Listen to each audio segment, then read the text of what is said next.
Hello and welcome to the Apostrophe Catastrophe. Plain Words specialises in all aspects of business writing, including training, recruitment and consultancy services. My name is Julia de Cesare and there's me with my cat Tequila. I'm from Australia and my background is mostly in technical writing in the IT sector, but I've had a variety of jobs, including working as a freelance copywriter and in a bookshop. So I am bringing to these sessions input based on my own experience as a writer. Today we're going to answer probably the single most frequently asked question about the English language: where on earth do those apostrophes go? In English, apostrophes have two main uses. They are possessives and missing letters, and one minor use, unusual plurals. We will cover all three of these today. English is the only language that uses apostrophes to show possessives. We've developed a flowchart that illustrates the two main uses of the apostrophe, and you can download a copy of this as a PDF. We'll start by looking at possessive apostrophes, where there's only one thing that does the possessing. To work out what does the possessing, reword your sentence to include of the. So the report's findings, it's the findings of the report. The office's location, it's the location of the office.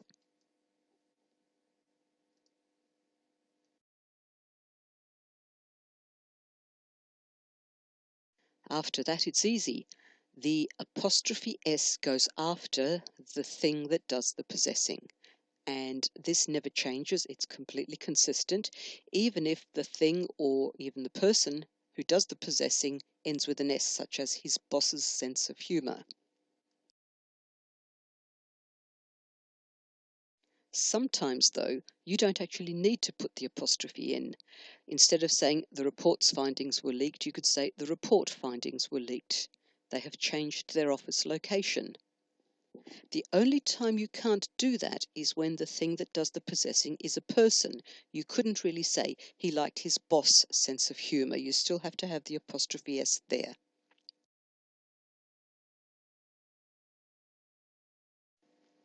Now let's see what happens if you are talking about somebody by name in a sentence where they possess or are related to something. If their name does not end with an S, then you put an apostrophe S after it, such as Fred's meeting or Alice's restaurant. However, there are lots of names that do end with an S, and there are two uses possible here: James's promotion or James' promotion. Writing and pronouncing the second S, such as James's promotion, tends to be more common these days.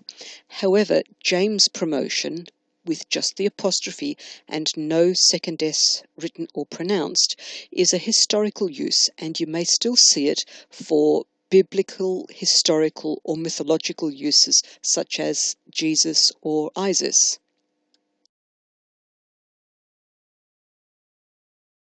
However, as you can see, both uses are still current. You need to choose the use that you prefer and consistently stick with it, or check what is the preferred usage of the person or the entity you're talking about. Look out for trademarks such as Sainsbury's, which does use an apostrophe S. Waterstones, Harrods and Selfridges don't. Lloyd's, the high street bank, has no apostrophe, but Lloyd's, the insurance company, does. So if one thing or person does the possessing, apostrophe S is correct every time. If the possessing is done by more than one thing, you've got an extra consideration. When the possessing is done by several things or a plural, you also have to ask yourself, is it a regular plural that ends with an S, which is most of them, or is it one of the few irregular plurals that don't end with an S?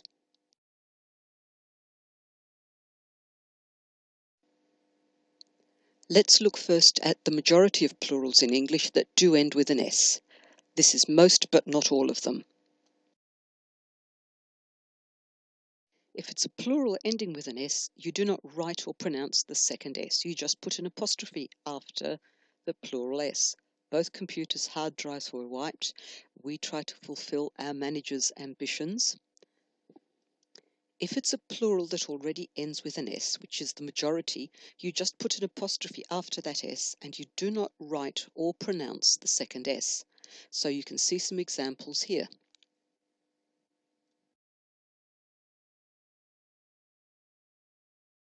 The same rule applies if it's plural names. Mr. and Mrs. Blake are the Blakes. The Blakes' car was taken away for repairs today. The Joneses, the Joneses' new patio, and so on.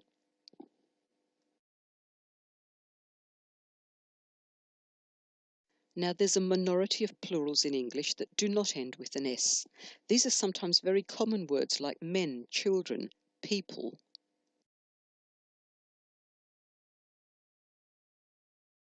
In all of these cases, you put an apostrophe S after. The people's voices will be heard. We sent the children's reports home today. Men's clothing, women's lingerie, the mice's tails, and so on.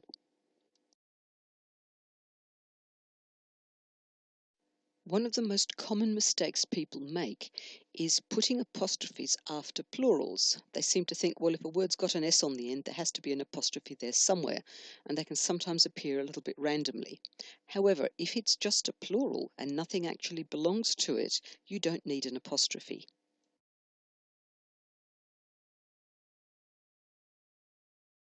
Another very common mistake is putting an apostrophe into its when it doesn't need it.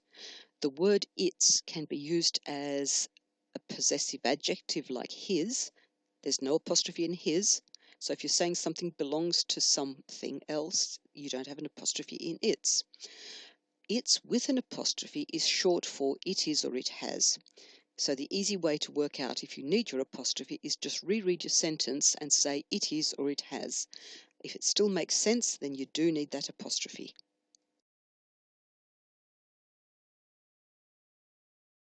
So that's really all there is to possessive apostrophes. It's an apostrophe S if the thing that does the possessing is singular, or if it's one of the less frequent plural things that do not end with an S.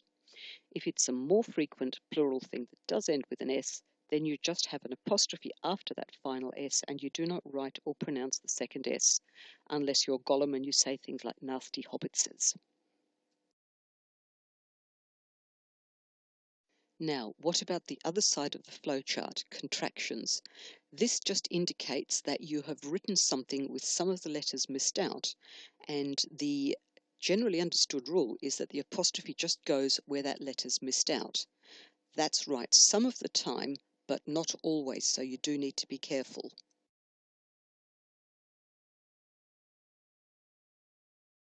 So let's look at some examples of that. Do not becomes don't, you are becomes your, and those are very easy. One letter missing and you put the apostrophe where that one letter's been missed out. Likewise for let's, which is short for let us. Sometimes though there are two letters missing, as in I'll for I will and we'll for we will. So sometimes that apostrophe indicates that there are two missing letters.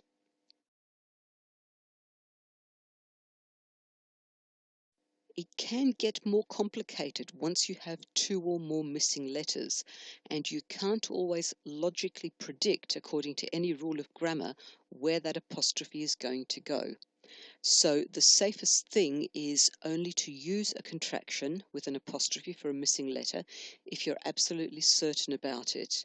If you're not entirely sure, the safest thing is to write that expression out in full. And for business writing, you probably would not use contractions for something like shouldn't have anyway. That really is only appropriate if what you're doing is writing script or dialogue where you want to capture the way somebody speaks.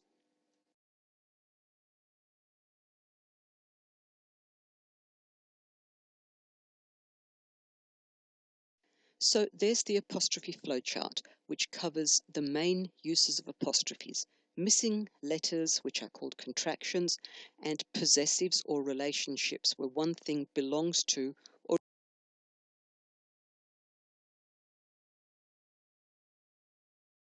I did say there was a minor use of apostrophes, and that is called the unusual plurals apostrophe. This is something that has changed over time. We used to use the unusual plurals apostrophe a little bit more often. We don't use it as much anymore. We still use it if we are indicating plurals of letters of the alphabet in things like how many S's in Mississippi. If you scored lots of B's in that quiz, then it means you're an extrovert. So if you're pluralizing letters of the alphabet, you do so with an apostrophe. What we've stopped doing, at least in Britain, is pluralizing abbreviations with an apostrophe or dates. We used to have an apostrophe before the S in both of those uses. America still does this, so you will still see this use in American English, but it's pretty much considered old-fashioned these days. Now, why don't you have a go at this yourself? We have shown you here a couple of sentences where we've removed the apostrophes. Some of them are plurals, some of them are contractions. See if you can. And here are the answers. You need an apostrophe in you'll, agree. We've got to sharpen our game. Those are both contractions. Clients' expectations, that's a possessive, the expectations of the clients. Likewise, bidders' answers, the answers of the bidders. So there are 4 missing apostrophes. Did you get them all?